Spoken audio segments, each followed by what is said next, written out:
பொய்யான மாயை பின்பற்றுகிறவர்கள் தங்களுக்கு வருகிற கிருபையை போக்கடிக்கிறார்கள். அல்லேலூயா. அப்போ பொய்யான மாயை என்ன? பொய்யான மாயை உலக காரியம் தான் பொய்யான மாயை. எங்கே போனாலும் கர்த்தருடைய வார்த்தை மாறாது. அல்லேலூயா. நீங்கள் எங்கே யார்கிட்ட போனாலும் சரி, உலிக்கல் பாஸ்டர் தான் பேசுகிறாரு அப்படின்னு எங்கே போனாலும் கர்த்தருடைய வார்த்தை எங்கே போனாலும் என்ன செய்யாதுங்க? மாறாது. கடந்த நாட்களில் என்பிஎன் பிரேயர்னுடைய அந்த என்பிஎன் கோஆர்டினேட்டர் தலைவர் ராஜன் ஐயா பிரசங்கம் பண்ணார். பிரசங்கம் பண்ணும்போது அவர் என்ன சொன்னார்னா, சபைக்கு எப்போ வரணும்? சபைக்கு எப்போ வரணும்? கேட்கலையா? எப்போ வரணும்னு சொன்னாருங்க? சொல்லுங்க வாய்க்கால்.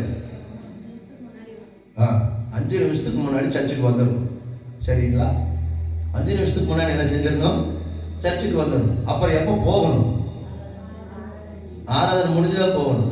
எப்படா 1 மணி வரும் 1 மணி வரும்? நான் சொல்லல, அவர் சொன்னது. எப்படா 1 மணி வரும் 1 மணி வரும்? என்ன செய்யலாம்? மீன் கடைக்கு போகலாம். சரிங்களா? அப்போ எங்கே போனாலும் கர்த்தர் அவர் வார்த்தை கொடுக்குறத செய்வார். அல்லேலூயா, ஸ்தோத்திரம். அப்போ நான் இன்னைக்கு இங்கே சர்ச்சுக்கு எத்தனை மணிக்கு வந்தேன்?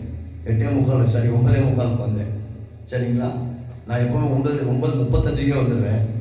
இன்னைக்கு 9:45 கொஞ்சம் உடம்பு சுகமில்லாதனால 9:45 வந்தேன். நான் எதுக்கு சொல்றேன்னா, தேவனுடைய சமூகத்தில் நம்ம பர்ஃபெக்டாக இருந்தோன்னா கர்த்தர் நம்முடைய வாழ்க்கையில் எல்லாவற்றையும் பர்ஃபெக்டாக செய்வார்.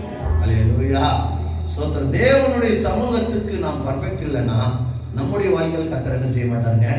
பர்ஃபெக்டான காரியங்களை செய்ய மாட்டார். ஸ்தோத்திரம். அதனால தேவனுடைய சமூகத்துக்கு நம்ம மற்றதுக்கு எப்படி என்னன்னாலும் பிரச்சனை கிடையாது. ஆனால் தேவனுடைய சமூகத்துக்கு மட்டும் நம்ம பர்ஃபெக்டாக இருந்துட்டோன்னா தேவன் நம்மை நடத்துவார். அல்லேலூயா.